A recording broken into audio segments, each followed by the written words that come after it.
cada vez me desprendo y me desapego más de ese ego, por lo tanto soy capaz cada vez de aceptar más y de eso que decimos dicotomía del control, entendido como pues, una estrategia estoica, no solo quedarnos en el papel y entenderlo, sino ser capaz de transportarlo y de convertirnos en ello y decir, todo lo que no dependa de mí debería ser indiferente para mí. Y con tener ese foco y ese horizonte, podemos ir trabajándolo poquito a poco, si esto es un camino. Si tienes miedo, hazlo con miedo. Valientemente.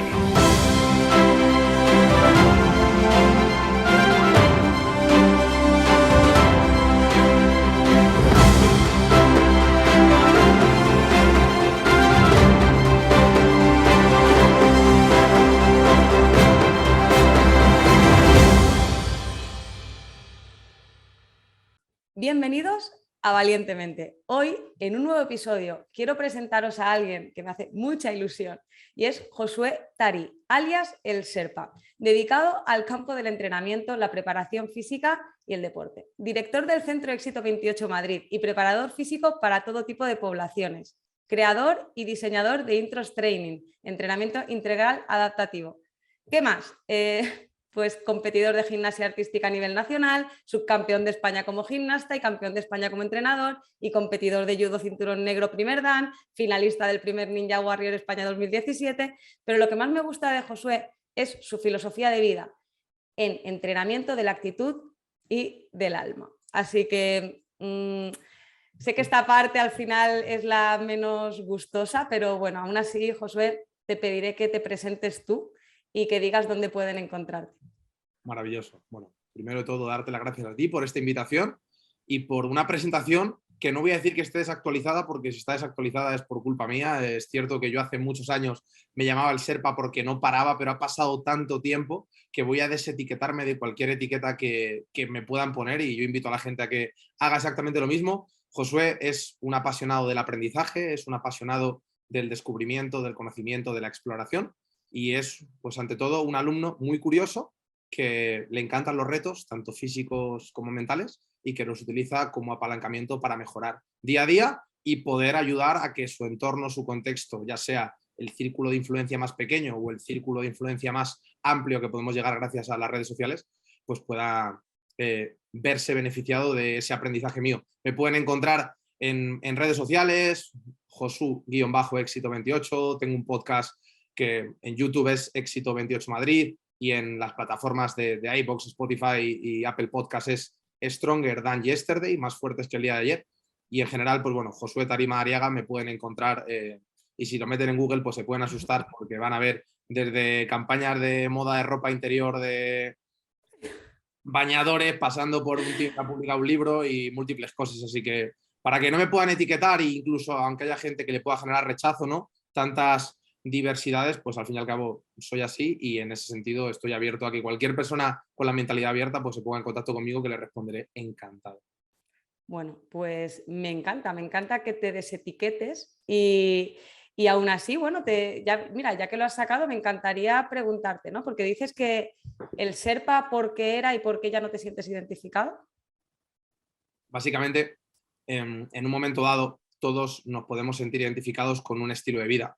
Lo que sucede es que detrás de ese estilo de vida descubrimos que hay unos principios. Esos principios son los que han nutrido ese estilo de vida o los que nutrían, si han cambiado. En mi caso, no han cambiado los principios, pero yo me llamaba el Sherpa porque yo desde las 6 de la mañana me iba con una mochila o con un trolley a dar entrenamientos personales por Madrid. Entonces, ¿qué ocurre? A mí me gustaba aportarles el mayor número de herramientas posible a mis clientes. Cuando tenía, pues al terminar la carrera de ciencias de la actividad física y deporte, entonces yo llevaba kettlebells en el trolley, llevaba, o sea, una barbaridad. Os aseguro que un cerrajero, fontanero, electricista lleva menos material que yo. Entonces, si te mueves por Madrid con una mochila por encima, dos opciones. O te llamas a ti mismo anormal o te llamas a ti mismo el Sherpa. Entonces, yo decidí llamarme el Sherpa porque dije, bueno, pues vamos a intentar tirar de esa analogía para coger fuerzas y subir el Everest todos los días, pero es algo que por suerte he podido ir modificando, transgrediendo y creando un contexto, una realidad nueva, pues basándonos en tomar decisiones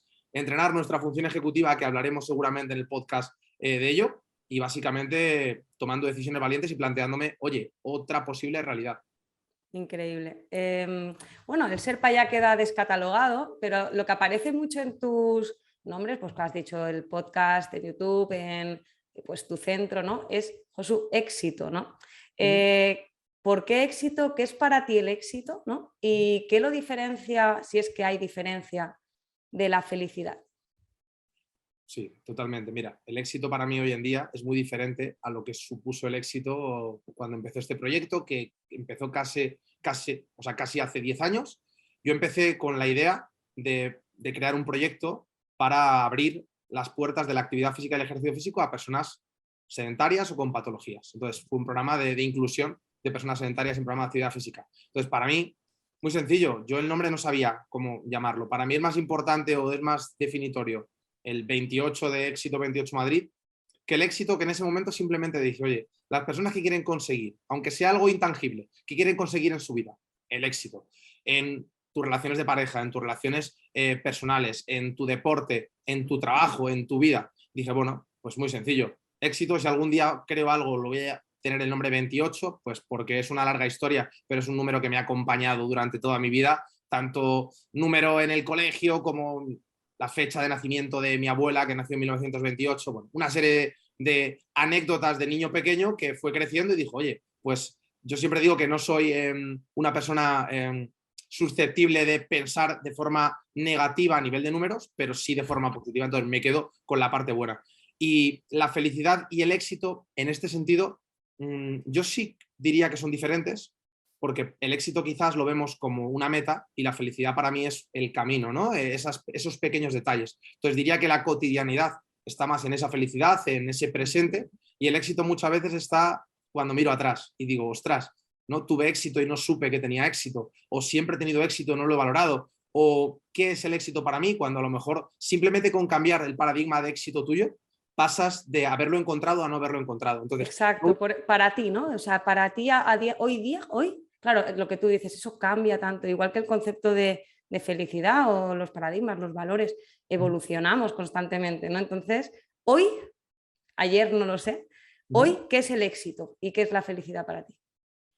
El éxito para mí es básicamente plantearte retos. Los retos tienen que ser algo que te desafíe. Si es algo, como siempre digo, un reto que tú realizas a la primera realmente no ha sido un reto, y un reto demasiado inalcanzable que nunca alcanzas, pues al fin y al cabo tampoco ha sido un reto. Entonces, para mí, algo que obtenga o que sustente reto y diversión y lo consigamos a través de un proceso medio-largo plazo, que es lo que me gusta a mí nutrir, para mí eso sería el éxito en pequeñas parcelas.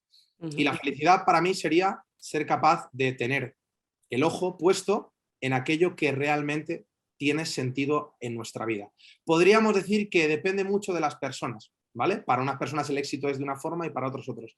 Pero da la casualidad, cuando hablamos o cuando analizamos estudios o investigaciones de personas que están al borde de la muerte, o incluso de médicos o de terapeutas que han estado o han acompañado a esas personas en el trance final, que realmente el éxito para todos es más homogéneo de lo que nos pensamos. Entonces, yo no voy a sentar cátedra de lo que es el éxito para el ser humano en cuanto al sentido de la vida, pero sí es cierto que lo que a unos les nutre, que puede ser estar en la naturaleza, y a otros los centros comerciales, cuando nos acercamos a la muerte, parece que se unifican más lo que cobra sentido y nos arrepentimos de cosas parecidas. Entonces, considero que la capacidad de ver aquellos pequeños detalles de nuestra vida que siempre hemos tenido y no valoramos como deberíamos, o que no elevamos hasta el punto que deberíamos, pues creo que simplemente eso, ser capaz de sorprendernos en el día a día y de dar gracias. Para mí, la felicidad yo la relaciono mucho con el agradecimiento. La gratitud,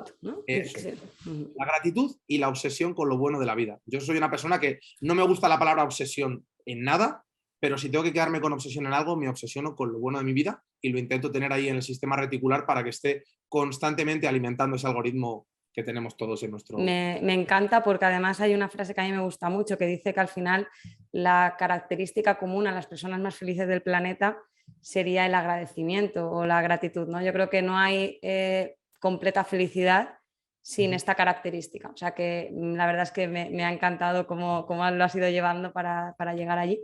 Entonces, bueno, Josu, a mí me gustaría ahondar, para la gente que nos esté oyendo, al final tú eres una persona inspiradora, eres una persona, como te decía antes fuera de cámaras, ¿no? Como para muchos puede ser, de verdad, como un superhéroe, porque eres una persona grande en muchas facetas, atlético, pero también mental, ¿no? Fuerte física y mentalmente. Entonces, claro, a mí me encanta explicar esto y es que detrás de cada superhéroe hay una historia, ¿no?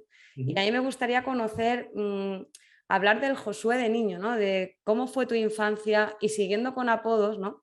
Que ya que te querías desetiquetar, Te pues puedo mira, contar. yo voy a no parar de poner etiquetas ahora ya por confrontar, ¿no?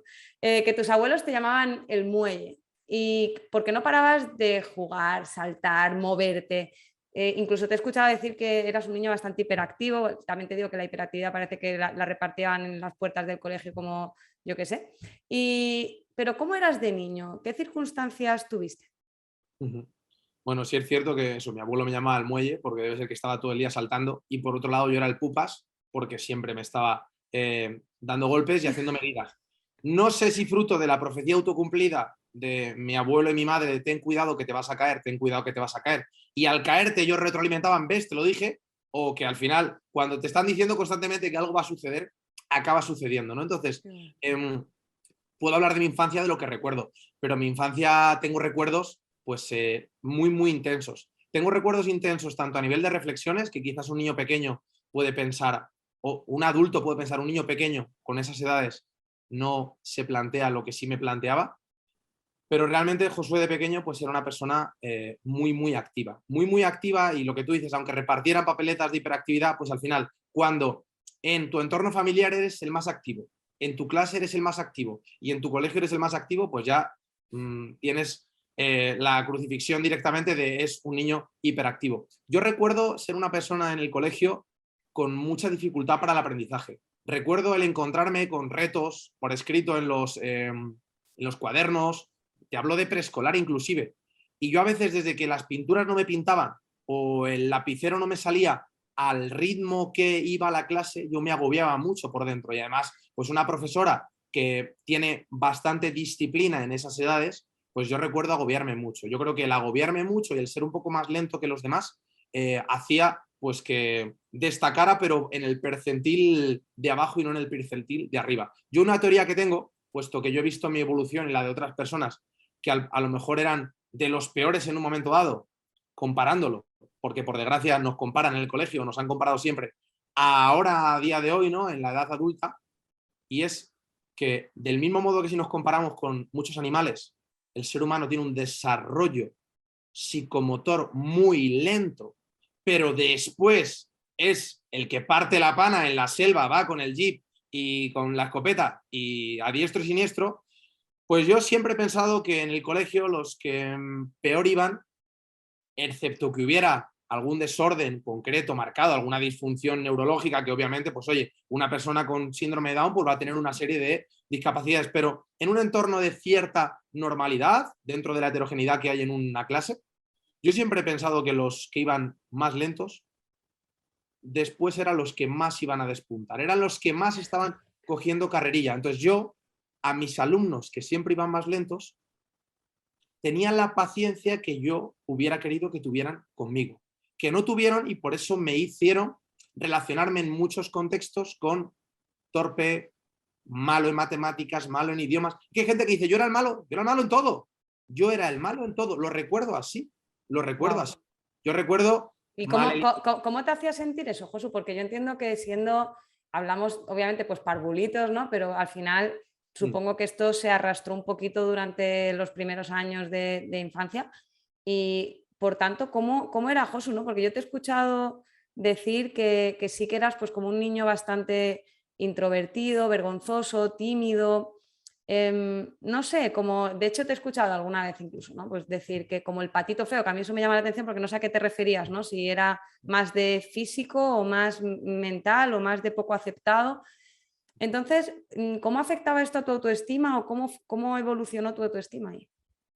Yo crecí con una autoestima arropada por la familia. Sí es cierto que mis padres y mi familia, he tenido la suerte de crecer con mis 4 abuelos, con mis padres, después nació mi hermana que ya me dio un rol de cierto liderazgo, de protección a una hermana pequeña, me sacaba 5 o 6 años con ella, pero en el colegio yo recuerdo, pues, en el buen sentido de la palabra, trauma, que al fin y al cabo es herida, yo recuerdo aquella época de forma traumática. Lo que sucede es que yo intenté desapegarme de aquello que me generaba un lastre y yo siempre me he retado a cambiar. Mira, yo he tenido todos los problemas que puede tener una persona o un niño con una alta sensibilidad, pero por otro lado, con unas capacidades que quizás en momentos concretos o en años concretos estaba en un percentil por debajo, aunque luego se normalizara y fuera un percentil muy alto. Pero esto es algo que no me estoy inventando y no tengo únicamente una sensación, sino que directamente los profesores, cuando le dicen a tus padres, es que tu hijo es un poco lento, pues yo recuerdo de ser el que iba más lento con la mochila al final de clase, y a día de hoy me sigue pasando. Es que hay algo hoy en día que me sigue costando. Yo seguramente haya muchas tareas de mi día a día que las haga mucho mejor que la media, pero tarde más. Entonces, ahí es un reto cuando el tiempo en el colegio en el que tú tienes una hora y otra hora y recreo y otra hora, si vas más lento que la media, estás jodido. Entonces, yo iba a contrarreloj. Entonces, quizás a mí me supuso un reto añadido el tiempo asociado a todo eso. Y si a eso le añades un contexto, un entorno de cierta diferenciación, porque yo algo tendría de pequeño que marcaría la diferencia para generar rechazo en gente de mi edad, pues no voy a decir, o sea, yo tuve, repito, una infancia muy proteccionista por parte de mi familia, pero también con muchos retos y con muchos contrastes dolorosos que todos tenemos en nuestra vida y que siempre digo, yo nunca voy a arrepentirme de mi pasado ni voy a adquirir un rol de víctima. ¿Por qué? Porque creo que la vida nos da de hostias, en la infancia, en la adolescencia, en la juventud o en la vejez. Yo tengo la suerte de que a mí las hostias me las ha dado en los primeros años de mi vida. Entonces yo ahora mismo no percibo nada de lo que me suceda en mi vida como una hostia, lo percibo como un aprendizaje. Entonces creo que tengo un nivel de adaptación y de aceptación mucho mayor gracias a lo que me ha sucedido. Sí es cierto pues que las circunstancias de cada uno de nosotros son súper individuales. Total. Y es difícil, yo te diría que se dieron una serie de características, como podríamos decir la tormenta perfecta, que es muy difícil de explicar en un podcast o en una cámara, pero te puedo decir que hubo retos a nivel deportivo asociados a este niño tenemos que cansarle para que duerma por la noche porque no duerme por la noche. Este niño tiene déficit de atención. En clase a lo mejor se me daba tan mal porque yo, que creía que estaba en clase, yo estaba en mi mundo. Claro, cuando vuelves a clase dices, no me entero de nada. Mierda, no me he enterado de nada. Claro, y tú piensas, soy retrasado. Y la realidad es que a lo mejor lo que estás es en babia, empanado. ¿Por qué? Porque no te genera ningún tipo de aliciente lo que te pueden estar dando en una posición estática, sedentaria. La educación física siempre me ha gustado, desde pequeño, aunque no se me diera bien, porque los primeros años tampoco se te daba bien en el cole. Y de cara al grupo, ¿no? Porque sabes que además siempre en los coles está la tendencia, ¿no? Y los niños además sin filtro ninguno, entonces se generan como grupos, están los populares, luego se mantienen en el instituto también, y la gente pues como que es más rechazada, ¿no? ¿Tú dónde estabas ahí? Yo estaba en el desplazado del instituto. No te voy a decir ni siquiera de la clase, del instituto. No me digas por qué, te repito, yo no me podía ver desde fuera. Es más, yo recuerdo cuando tus padres le sacas de quicio y tú no sabes lo que has hecho, pues de pequeño dices, mis padres están zumbados. De mayor te das cuenta de que eras una persona con un nivel de activación y de actividad que no te aguanta ni un deportista olímpico que tenga un hijo como el que tienes tú. Yo en el cole, yo he sido una persona que le han breado. Le han breado físicamente, sí, le han breado físicamente y le han breado intelectualmente. Wow. La suerte que he tenido, que yo llegó un momento en el que asumí un rol de liderazgo. En parte... ¿Qué crees que pasó ahí? Claro, eso, o sea, ¿qué clic te hizo para que dijeras hasta aquí?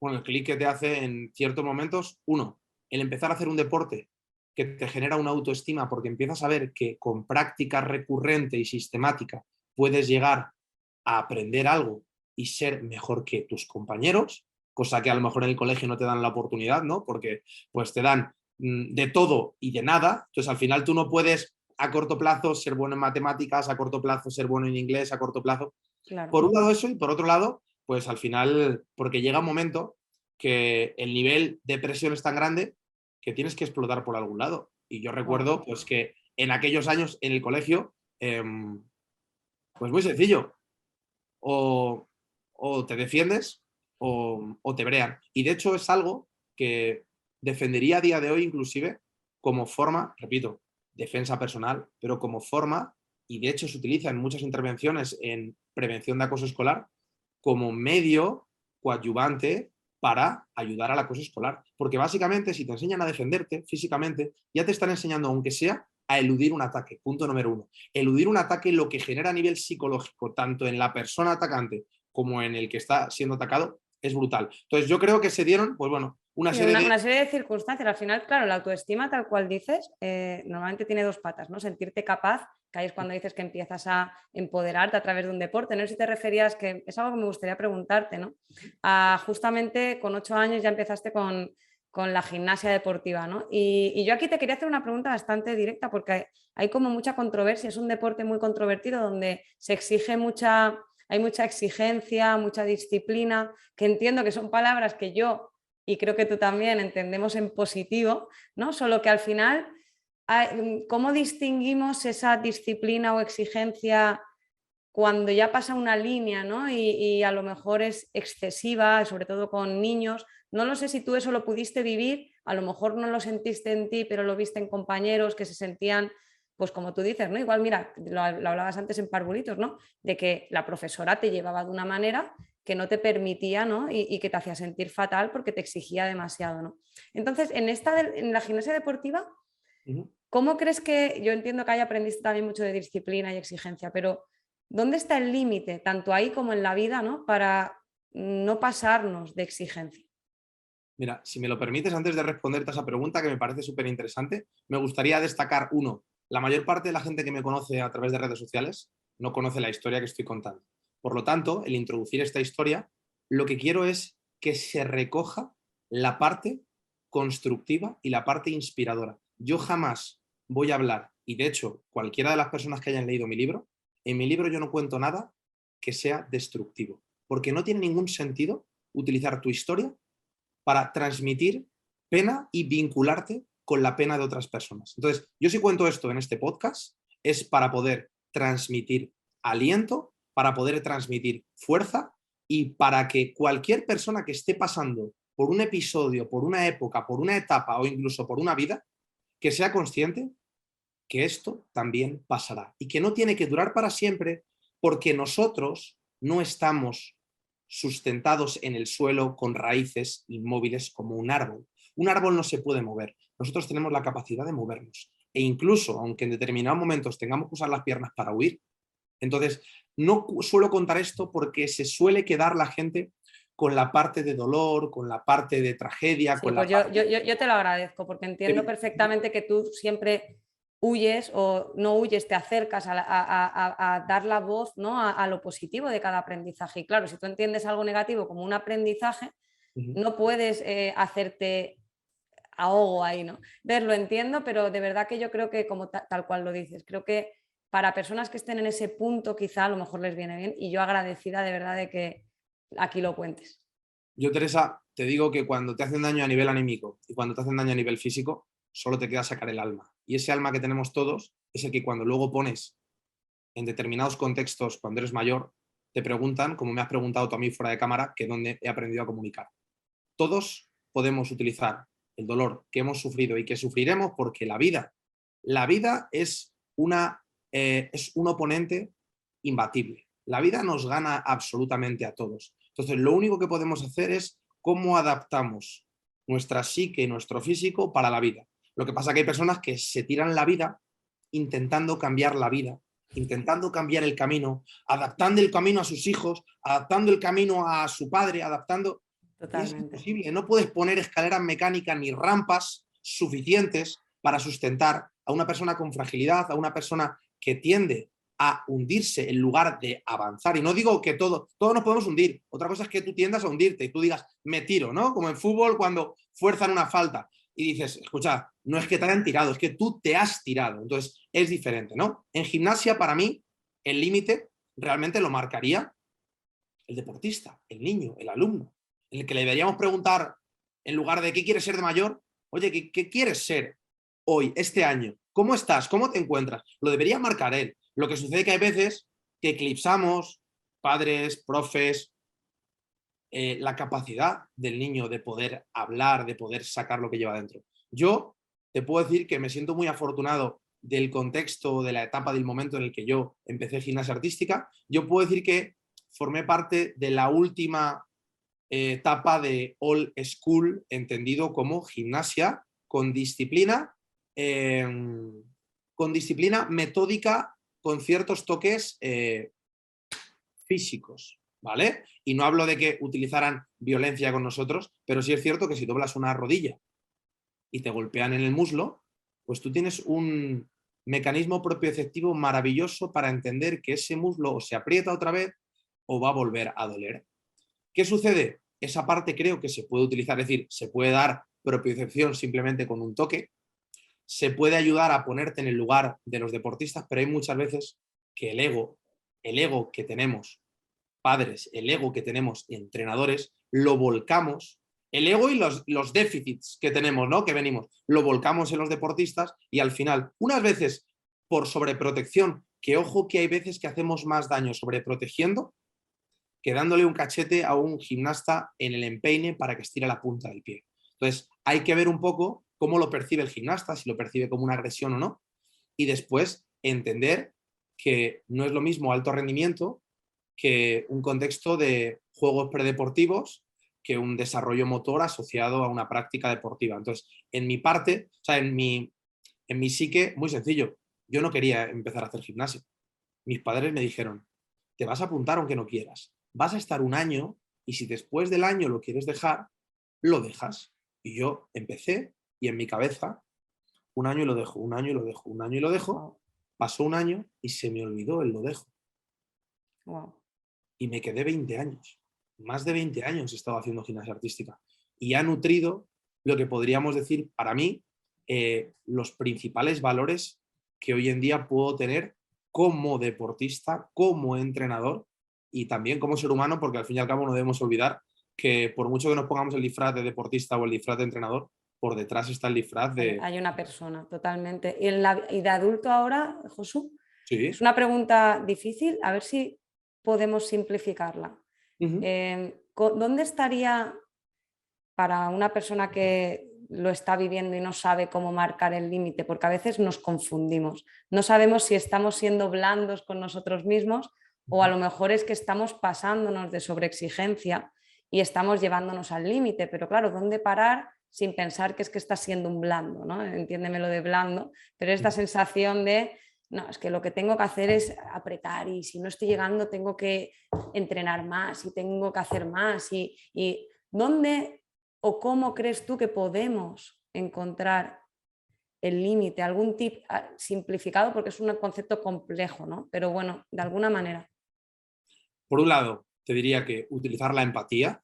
Utilizar la empatía, aunque nos cueste cuando hablamos de los niños, es simplemente volver atrás y recordar que fuimos niños. Lo que pasa que nos da mucha pereza. Viajar nos da pereza. Cuanto más lejos está un amigo, más nos cuesta ir. Pues si el amigo que tenemos está hace 10 años, que es viajar, o hace 20 o hace 30, nos cuesta más. Nutriendo esa empatía, creo que podríamos ser capaces de ponernos en el lugar. A mí me cuesta poco, porque por un lado soy capaz de ponerme en la piel de un deportista de alto rendimiento, con altas exigencias, porque en ciertos momentos lo he sido, y tampoco me cuesta ponerme en la piel de una persona con, por decirlo así, bajas capacidades o con baja autoestima, porque en cierto momento también lo he tenido. Por un lado te diría la empatía y por otro lado la congruencia. No tiene sentido que le estemos exigiendo a alguien una barbaridad y que le esté suponiendo un vía crucis cuando realmente ni esa persona quiere llegar a alto rendimiento, ni realmente tiene sentido llegar a alto rendimiento, ni esa persona va a poder vivir de eso. Entonces, yo creo que es más importante... Congruencia, ¿no? Congruencia y empatía. Empatía, eso es. Disculpa porque lo matice también. Y en lugar de como entrenador para un tercero, ¿sí? Para ti mismo, es decir, una persona que se dedica a entrenarse, que ya no hace falta que sea entrenamiento, la disciplina en la vida, para hacer las cosas que tenemos que hacer en la vida, ¿no? ¿Dónde parte ya nos salimos de la caja, ya que estamos? ¿Cómo identificar que estamos siendo pues, conformistas o que no estamos dando el 100% y que a lo mejor, o todo lo contrario, que es que me estoy pasando de frenada? Claro, pues volvemos a lo mismo, ser congruente. Si tú estás regando una planta todos los días, 6 horas al día, y esa planta te está dando pocos frutos, yo te pregunto, ¿qué estás haciendo con tu vida? Si tú en el deporte, al cual le dedicas 1 hora de tiempo al día, los últimos 3 años, de forma amateur, te ha generado 10 lesiones, te pregunto, si eso es lo que el deporte puede hacer por ti, déjalo, cambia de deporte, ¿no? Entonces, volvemos a lo mismo. Al final es muy interdependiente de cada persona y de lo que esa persona busque a través del deporte. Considero que el tiempo es el bien más valioso que tenemos y nuestro tiempo cada vez vale más porque cada vez nos queda menos. Entonces, lo que hay que pensar es no le puedo pedir peras al olmo. Tú no puedes pedirle grandes resultados si tu prioridad en el día a día o una de las prioridades no es esa práctica deportiva. Y del mismo modo, tú no tiene sentido que únicamente sea un hobby y le dediques 8 horas al día, porque estás eclipsando o desplazando de la ecuación otras actividades que te van a nutrir como ser humano, como puede ser el contacto social fuera de la práctica deportiva, como puede ser contactar con personas muy diferentes a ti que vas a aprender, como puede ser pasar tiempo con tus seres queridos o Claro, leer. ese equilibrio, ¿no? A día de hoy, ¿tú cómo repartes tus prioridades? Es decir, porque, bueno, entiendo que aparte de entrenar, pues tendrás una vida donde, pues en algún momento dedicas a pareja, no sé si tienes pareja actualmente o no, pero bueno, pues pareja, amigos, ocio, tiempo libre, diversión, ¿no? ¿Cómo haces para que haya un equilibrio o en qué punto estás ahora mismo de cómo repartes ese quesito? Vale. Lo primero de todo, que hay momentos de la vida en los que vamos a tener que aceptar procesos de desequilibrio para llegar a procesos de equilibrio. Del mismo modo que un opositor tiene que entender que va a haber una parte de su vida, si se lo plantea y concibe como única opción el conseguir esa plaza, por decirlo así, le va a dar un equilibrio, le va a dar un sustento, le va a dar una estabilidad supuesta, pero va a haber momentos de su vida en los que va a ser más difícil hacer ese encaje de bolillos. En mi vida yo lo veo de ese mismo modo. Yo cada momento de mi vida lo considero como una etapa. Hay etapas en las que puedo destinar más tiempo a aquellas actividades que van a construir mi futuro, podríamos decir, ¿no? La matriz de Eisenhower, aquello que va a permitirme vivir dentro de 10 años de ello, si Dios quiere. En cambio, hay etapas de mi vida en las que tengo que vivir, o sea, tengo que centrarme en lo urgente, no solo en lo importante. Te pongo un ejemplo. Pasar tiempo con mi madre a día de hoy no es urgente, ¿vale? Pero sí es importante, ¿de acuerdo? En cambio, responder un correo electrónico de un cliente que necesita una respuesta hoy, sí es algo urgente y podríamos decir que también importante. Entonces, hay etapas de mi vida en las que de forma consciente lo he destinado más a lo Lo urgente repartes, y lo otras entiendo. partes. A día de hoy, si no es una pregunta demasiado personal, ¿en qué punto estás? Es decir, ¿dónde está tu foco? ¿Más en la parte personal, más en la parte de trabajo? ¿Y por qué no? A día de hoy creo que he conseguido un buen equilibrio dentro de que, repito, para mí un equilibrio es algo estático, es algo inerte, es algo muerto. Entonces te diría que esa estabilidad dinámica, ¿vale? Pues sí que juega un papel muy importante el contacto personal con las personas que quiero, pareja, amigos, familia, sobre todo porque he estado 2 años viviendo en una ciudad en la que he tenido muy lejos pues, contactos con amigos de toda la vida, contactos con familia.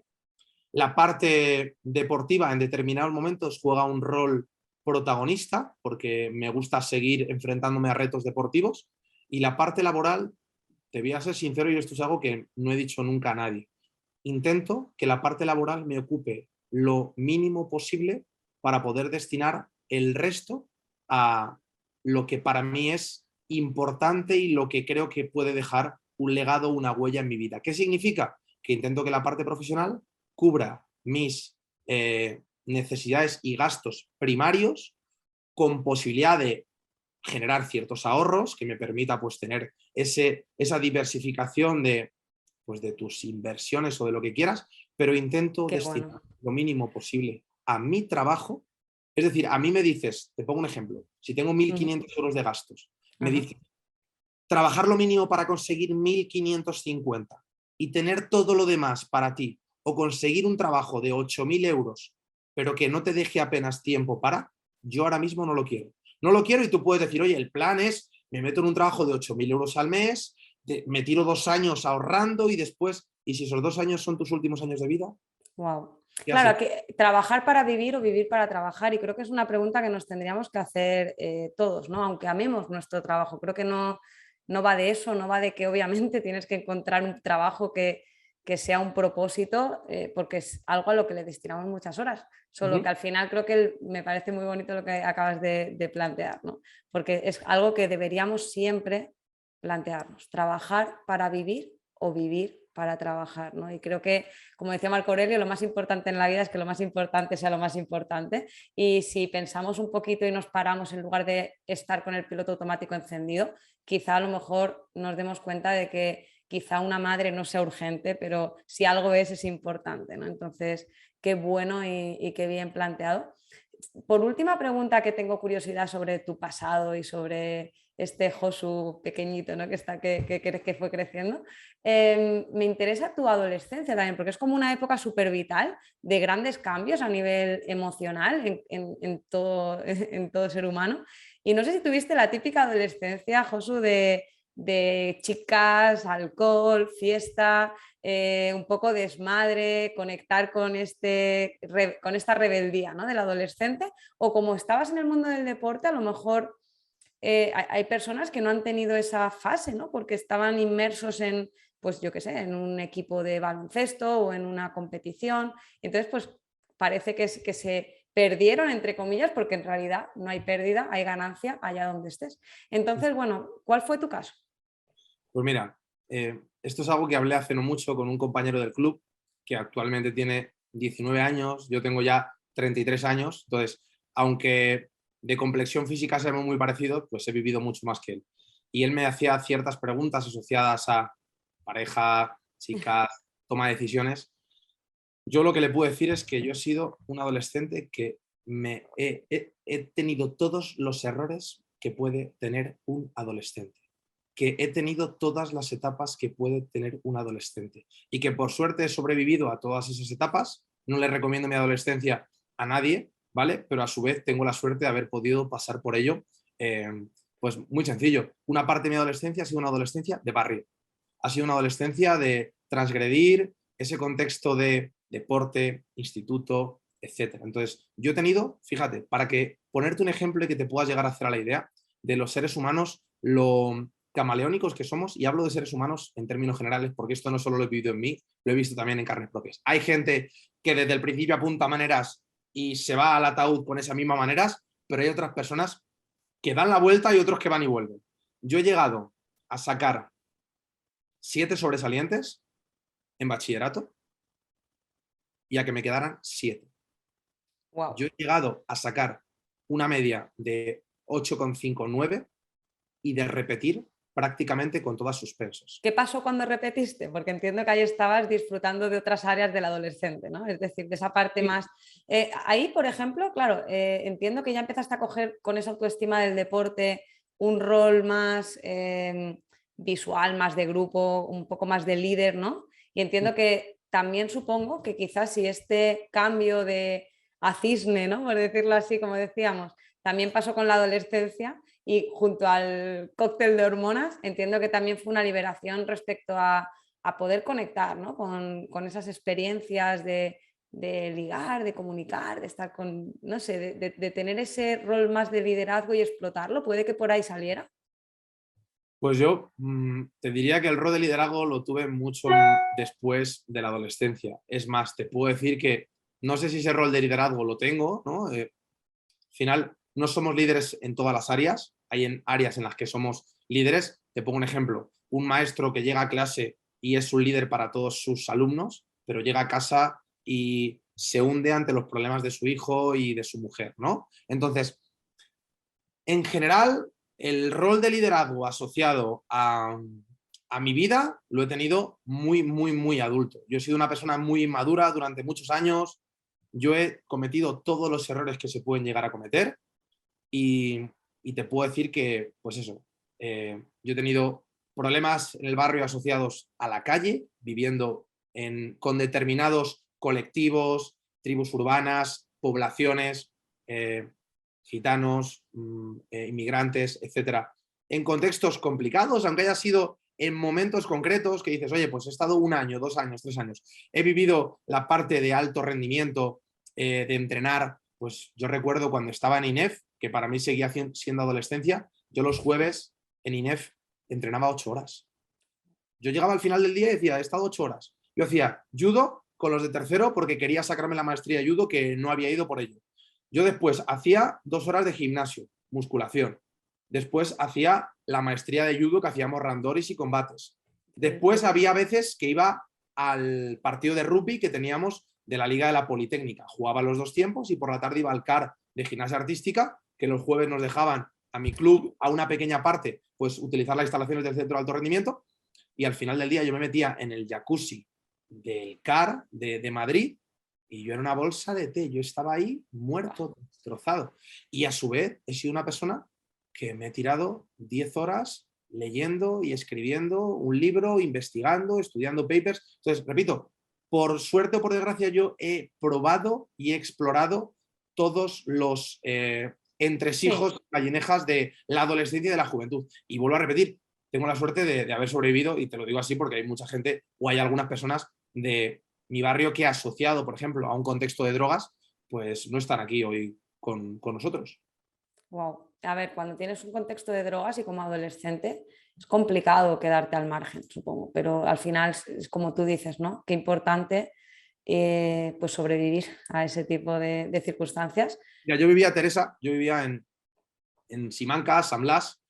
Había una zona concreta que en los años 80, yo ya entré un poquito más tarde, no entraban ni los taxis. No entraban ni los taxis básicamente porque lo que nos arriesgaban eran a que les robaran. Entonces era una zona en la que había mucha drogadicción, y yo recuerdo de pequeño, aparte de ver a yonkis por la calle, había autobuses de la metadona, lo llamábamos los metamóvil, que lo que hacían era aparcaban para que la gente que se drogaba de heroína les pudieran sacar de la heroína a base de metadona, que era una droga dura, pero era menos dura que la que se metían. Y las cundas, que eran los coches que trasladaban a los drogadictos, a los politoxicómanos, a las antiguas Barranquillas, que hoy en día pues es Valdemín Gómez, que es la zona que principalmente de Madrid sigue siendo un microcosmos, micromundo, que no le recomiendo a nadie que pase por ahí, que mejor sería Callejeros Viajeros, las tres viviendas o cualquier programa de estos. Entonces, al final eso, tú lo vives, y yo sé que el deporte me sacó de poder patinar. ¿Hola? Sí, perdóname, que me ha sacado del directo. Nada. ¿Me sigues escuchando? Sí, estás en directo, sigue. Perfecto. Como estamos en directo, pues las cosas del directo a veces entran llamadas. Bueno, me contabas que el deporte fue el que te sacó, ¿no? Que gracias al deporte no, quizás... no me sacó, bueno, que... no te dejó entrar, ¿no? Te impidió entrar, ¿no? Realmente te sacó de una posible situación, quería yo decir. Es increíble, ¿no? Bueno, pues para que veas al final qué importante, ¿no? Practicar deporte en ciertas edades también, por lo que tú dices, ¿no? Porque a lo mejor el contexto y que tú hubieras estado en otro momento hubiera sido a día de hoy todo bien distinto, ¿no? Bueno, pues de verdad gracias por contar tanto y tan íntimo, porque nos hace entender también la capacidad de adaptación que tienes hoy, ¿no? Es que es increíble porque te has adaptado a contextos muy, muy diferentes. Entonces, eso explica cómo a día de hoy eres un camaleón, ¿no? De alguna manera. Antes hablabas de que, Tere, déjame de etiquetas, tío, y de despegar etiquetas, ¿no? Y también hablabas de que trabajas con población compleja, pues al final, mira, aquí, ¿qué me refiero con población compleja y en qué me quiero centrar, ¿no? Personas a las que un médico quizá le ha dado una etiqueta de no apto para entrenar, no apto para hacer deporte. Justo en el episodio anterior a este, si no el anterior, entrevisté a Adrián Lombas, que es pues uno de mis valientes que está conmigo en terapia por crecimiento personal, porque él mismo ya venía con la actitud ya trabajada de serie y tiene esclerosis múltiple y bueno, pues a través de de su actitud, es como todo lo ha girado. Él va a entrenar, él era entrenador personal hace 3 años cuando le diagnosticaron y bueno, pues hablábamos de esto, ¿no? De que él ha seguido entrenando, pero justo hablaba de esto, Josu, de que no, si fuera por los médicos, él estaría en un sofá sentado viendo Netflix y bueno, y estate quietecito, vente cada 6 meses, te ponemos el tratamiento y los corticoides y chimpum, ¿no?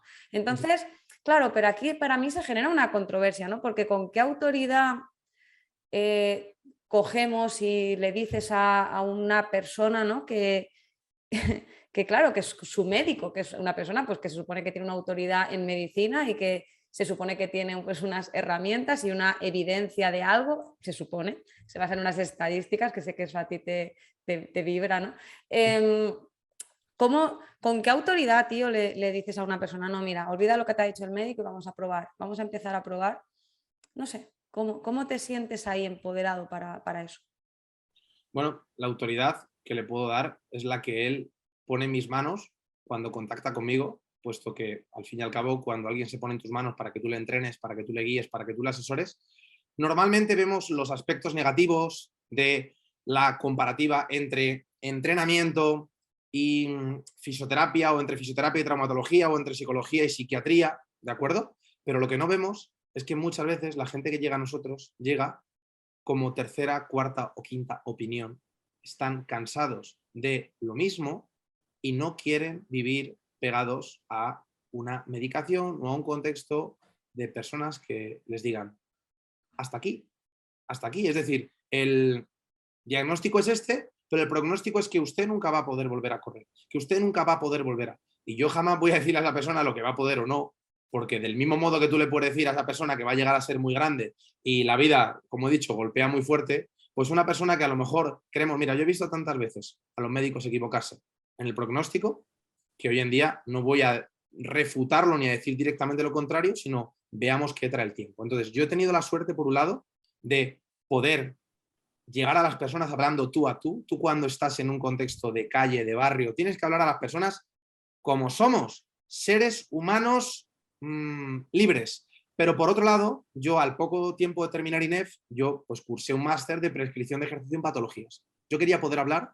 el idioma de los médicos para por lo menos poder, en un momento dado, refutarles o que sintieran que luego a lo mejor les genera rechazo. Bueno, eso no depende de mí, pero que por lo menos ellos sientan que tú hablas en su mismo idioma. Entonces, cuando a un ser humano, a una persona eres capaz de hablarle como un médico, pero eres capaz también de bajar al papel de la piel, pues yo por suerte o por desgracia no tengo que toparme con 50 pacientes al día como muchos médicos. Entonces yo, esa barrera que los médicos se ponen, que se tienen que poner pues por sobrevivir y que muchas veces al final va en detrimento de esa empatía, va en detrimento de ese cuidado personal y que va en pos de salvarle la vida, pues yo mi trabajo al final no ha sido nunca de vida o muerte a corto plazo y yo he tenido la suerte de cuando han necesitado que corrobore o que les guíe en ese contexto médico, clínico, que les puede generar el confort de este tío sabe, y por otro lado hablarles de tú a tú diciéndoles vamos a ir viendo paso a paso cómo va a Como ser. poquito a poco, ¿no? O sea, en realidad entiendo que, claro, pues al final son personas pues, que a priori pues tienen esa etiqueta de no apto para entrenar. Mira, has dicho lo de correr, me parece muy interesante porque justamente me parece nombrable y muy destacable, que al final es real, porque justamente Adrián nos contaba que le dijeron que nunca volvería a correr y hace 1 mes y medio a mí me mandó un WhatsApp, Tere, acabo de correr. O sea, estaba en el río, dice que de repente, o sea, es como... ¿Por qué? Porque al final la mente no tiene a veces esos frenos que tienen las etiquetas, ¿no? Y nos pueden liberar y es enorme que tú puedas acompañar de una manera cercana, de una manera a piel y con la paciencia y el tiempo y la dedicación que a lo mejor otros profesionales, ¿no? Te refieres, pues no pueden tener. Y desde ese cariño, esa cercanía y ese poquito a poco y esa paciencia, a lo mejor se llega muy, muy lejos y es súper bonito, Josu, de verdad.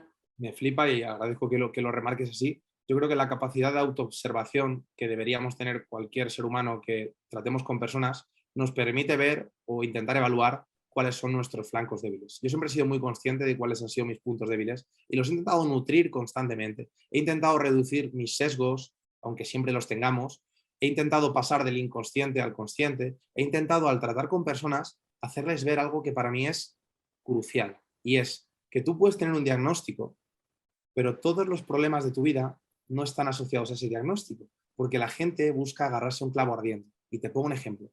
Puede haber un diagnóstico muy duro, un diagnóstico degenerativo, como puede ser una distrofia de Duchenne, como puede ser una miopatía congénita Vale, hay una parte de los síntomas, de las consecuencias y de lo que tú estás viviendo en tu situación que es fruto de ese diagnóstico. Pero hay otras partes que siguen siendo fruto de tu epigenética y de tu estilo de vida. No es lo mismo una persona con ataxia de Friedrich sedentaria que una persona de ataxia de Friedrich que solo hace cardio, que una persona con ataxia de Friedrich que solo hace fuerza, que una persona con ataxia de Friedrich que dice yo de aquí me voy luchando, que el que se da por vencido. Entonces yo siempre he intentado ir más allá. Del mismo modo que a una persona que le diagnostican diabetes, no todo lo que le sucede en su vida es por la diabetes. Es que a lo mejor... Sí, no te han despedido por tener diabetes, ¿no? A lo mejor. Ahí está. Entonces, qué importante, claro, porque al final ya es como ese papel victimista, que no pretendo culpabilizar al enfermo, pero al final entender que sí que hay una parte de responsabilidad en cómo nos comportamos. No se trata de culpar o de buscar, pero sí responsabilizarnos, ¿no? Y al final yo siempre explico que es la llave de la libertad humana, es decir, no se trata de entender esto, que alguien que escuche esto diga, claro, o sea, encima que tengo una enfermedad, ahora la culpa es mía, ¿no? De que me han... No, es que si entiendes que a lo mejor no todo depende de esa etiqueta y que a lo mejor hay mucho más de lo que no estás viendo que puedes hacer, eso es potenciador, ¿no? Mira, el otro día te escuchaba en el podcast con Pedro de Emotion Me, que hablabais de programación neuromotriz. Ahora si quieres brevemente para no extenderos, porque ahí si no sale otro podcast, pero bueno, que expliques nada en 3 frases, ¿no? Un poco de qué se trata. Pero bueno, hablabais de que justo de esto, ¿no? Y decíais, no todo es la psicología, ¿no? No hay que ir, y me hizo gracia, ¿no? Porque es como, es un tema pues controvertido, decir, los psicólogos se van a enfadar, yo para nada, o sea, me parece muy interesante lo que hablabais, y habláis de que al final a veces no hay que ir al fondo, sino ir a la superficie, porque hay cosas que se están haciendo mal o que no se están potenciando, como que te dé la luz del sol, como la forma en la que te colocas, tu postura. Hay muchas cositas que a lo mejor si las trabajas se soluciona el problema sin tener que amputar, ¿no? Entonces, cuenta un poco de esto para que podamos debatir, ¿no? Porque yo sí que creo que al final sí y no, que también hay cosas que si alguien tiene pues una fobia, un trastorno de ansiedad generalizada, una depresión asociada a contextos X, pues no se va a arreglar con la postura, no se va a arreglar con la exposición al sol, y que hay cosas que sí que requieren de herramientas basadas en psicología. En este caso yo siempre abogo por cognitivo-conductual, basada en evidencia científica, ¿no? Pero bueno, explica un poco que sí que a lo mejor hay veces que hay problemas cotidianos de apatía, de desgana, que se pueden solucionar. Claro, aquí no hablamos de programación neuromotriz, no hablamos de arreglar a nadie. Hablamos de intentar cambiar. Si queremos resultados diferentes, no hagamos siempre lo mismo. Y del mismo modo que el ejercicio físico a una persona con dolor no busca quitarle el dolor, pero si en una escala del dolor entre 0 y 10 tiene un 8 y conseguimos con entrenamiento bajárselo a un 6, pues bueno, ya podemos dejarle que esa persona con su respectivo médico elijan si tomar un tipo de medicamento u otro. Pero si a través de nuestra fisiología, de nuestra postura y de nuestro estilo de vida podemos modificar o podemos que un factor concomitante en ese problema que no es causa-efecto, pero sí que tiene una correlación, podemos reducirlo, pues ya hemos generado un posible efecto dominó o un posible factor a tener en cuenta que depende de nosotros, que tenemos al alcance de nuestra mano y que antes no estábamos explotando. Entonces, lo que defendemos desde programación neuromotriz es que todo lo que hacemos está codificado básicamente porque nuestro estilo de vida, pues al final no deja de ser una bola de nieve que cada vez va creciendo más, ¿vale? Sobre todo a nivel de pasividad. Entonces, es normal que si cada vez hacemos más cosas de forma inconsciente, en piloto automático, si cada vez nuestras palancas articulares y musculares se apoyan más de forma pasiva y cada vez estamos más en posiciones estáticas, es normal que haya un deterioro generalizado, que esto vuelvo a repetir, que esto también tiene base científica, y que del mismo modo, pues lo que buscamos es, oye, todos los problemas vamos a intentar atajarlos de forma integral, de forma multidisciplinar. Entonces, de nada tiene sentido que una persona con un problema psicológico sea extremadamente sedentaria, porque por mucha terapia que haga contigo, si tú no eres una profesional que eres capaz de ver más allá y además le recomienda o le deriva o le genera un aporte integral, que muchas veces no sucede, porque al final el carpintero da soluciones de carpintería, el traumatólogo da soluciones de traumatología y el psicólogo da, en muchos casos, soluciones relacionadas con esa psicología. Entonces, simplemente, como nosotros creemos que hay una parte, no voy a decir la totalidad ni el porcentaje, que puede verse afectado por nuestro estilo de vida, nuestros movimientos, nuestra postura, pues lo que intentamos es ayudar a la gente a que explore diferentes posturas y a darle más ingredientes para que puedan, pues, manejarse en entornos diferentes y al final explorar los límites de nuestro cuerpo, los límites de nuestro lenguaje y los límites de nuestra mente, que tú exploras muy bien. No puedo estar más de acuerdo. Y de hecho, en terapia cognitivo-conductual se habla de que al final el pensamiento, la cognición impacta en la emoción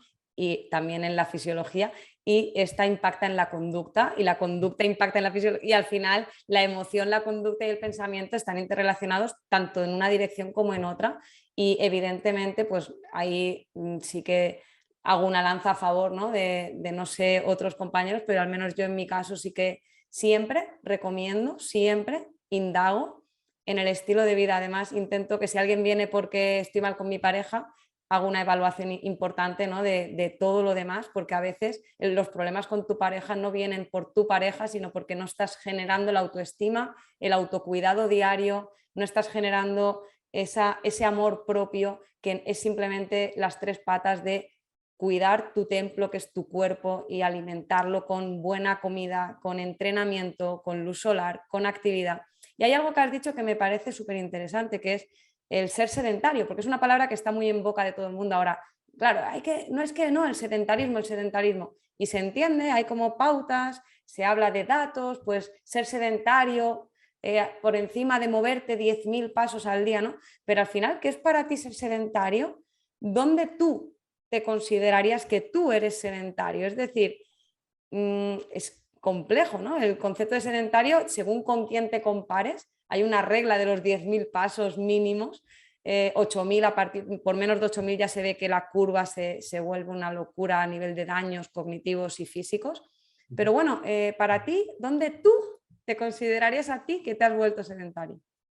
Por un lado, podríamos hablar de mi interacción con el entorno en mi día a día a nivel locomotor, pero por otro lado, yo también lo relacionaría con la funcionalidad que tenemos. Es decir, si yo a corto plazo dejo de entrenar, pero mi función sigue siendo buena, yo soy sedentario. ¿Por qué? Porque uno de los dos criterios que yo utilizo no lo he cumplido, que es que haya movimiento locomotor en mi día a día suficiente como para decir una gran parte de mi día lo he dedicado al movimiento y una parte de ese movimiento además ha sido de alta intensidad.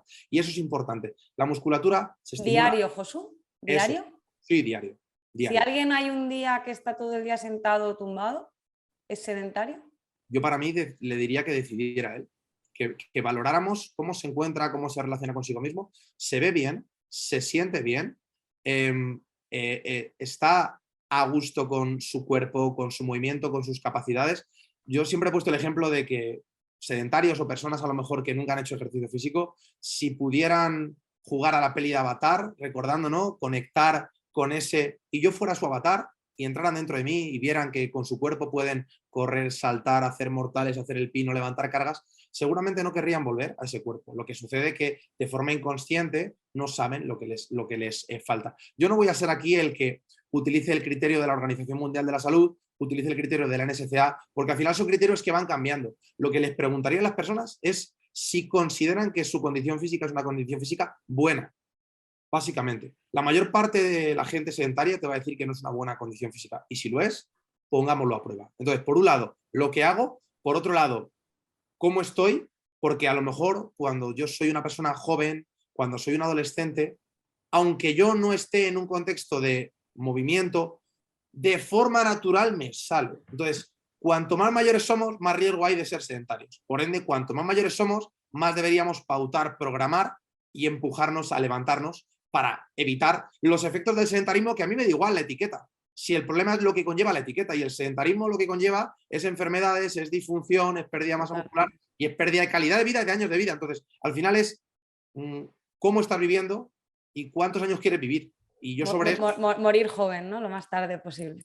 Ahí está. El otro día vi un hombre de 82 años haciendo kitesurf que era brutal, era de locos, y dices, y justo dijo esta frase, ¿no? Dice, yo soy joven y moriré joven lo más tarde posible, ¿no? Y se te pone la piel de gallina, ¿no? Porque al final lo justificamos con la edad y al final es lo que tú dices, ¿no?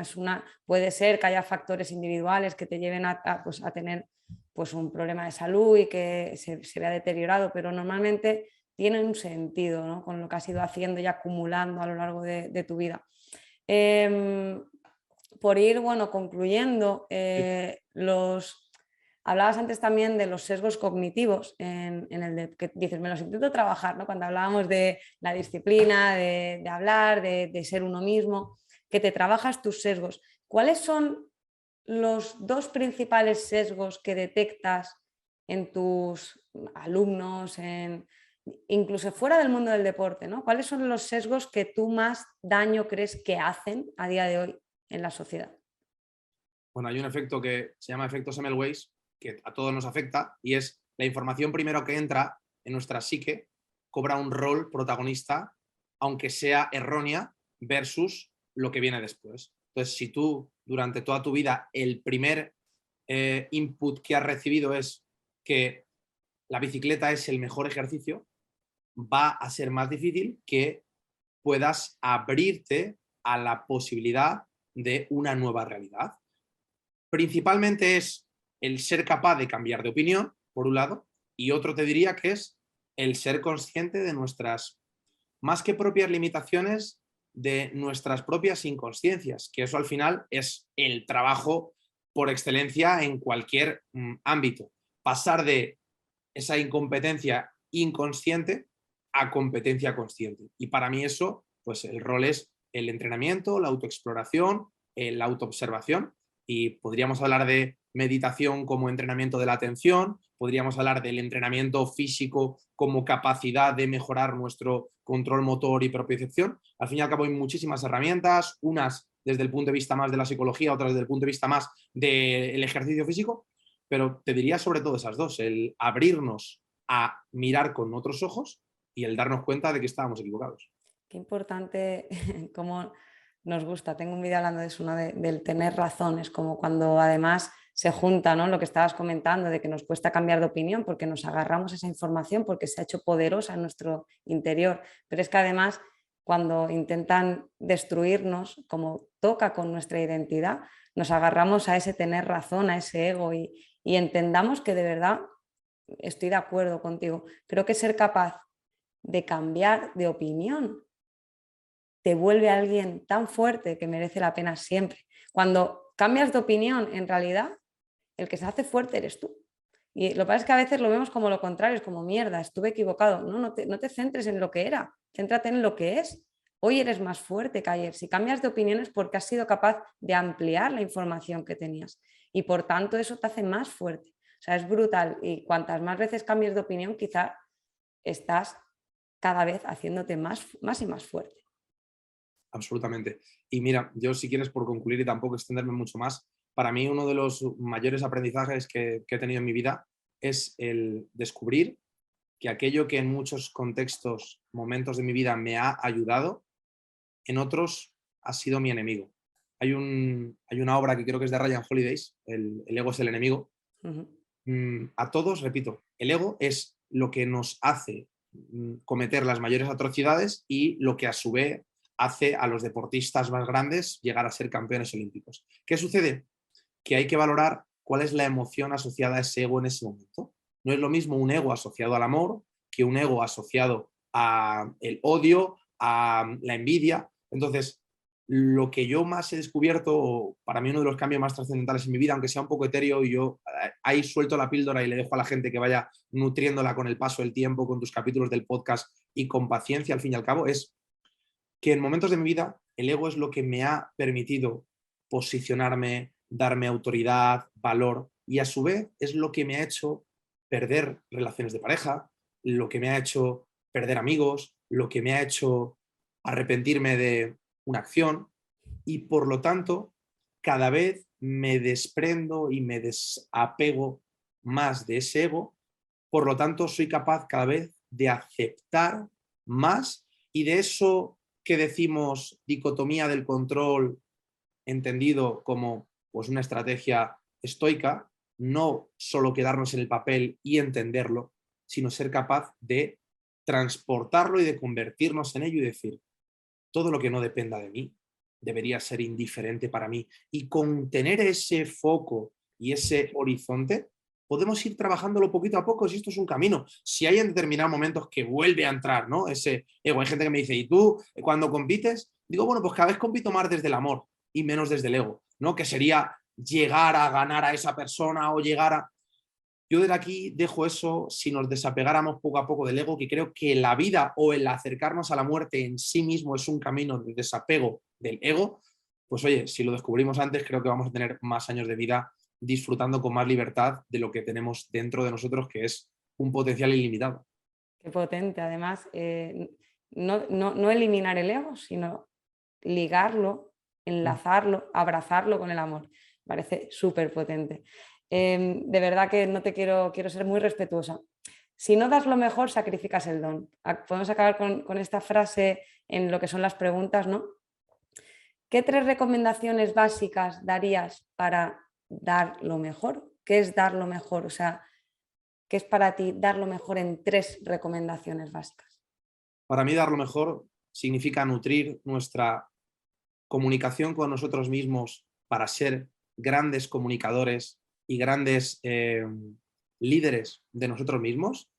Considero que uno de los mayores errores de los seres humanos es que nos hablamos muy mal a nosotros mismos, incluso aquel que aparentemente en público habla muy bien.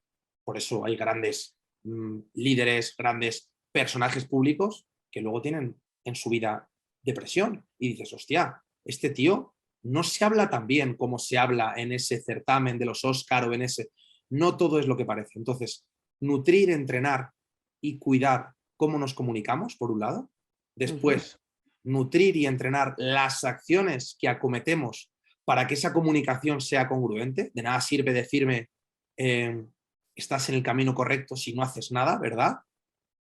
Y la última, te diría que tengamos fe y que tengamos confianza. Y bueno, yo juego un poco con menos de 2 opciones. Yo cuando quiero conseguir algo, cuando me planteo un objetivo, siempre hablo de que no lo someto a votación, de que intento no nutrir las dudas. Te pongo un ejemplo, una competición. Claro que si lo analizas desde fuera, hay dudas. Claro que hay incertidumbre. La pregunta es cómo tú nutres y cómo tú interpretas y cómo tú te relacionas con esas dudas, con esa incertidumbre y con ese easy. Entonces, a mí me gusta intentar jugar con voy a retarme a poco blindar más mi mente para poco a poco controlar más mi mente. Sé que esto es más difícil. Si ya es difícil controlar el cuerpo en un apoyo invertido, en un ejercicio en anillas, si ya es difícil y es súper sencillo detectar los errores, te falta fuerza, movilidad, estabilidad.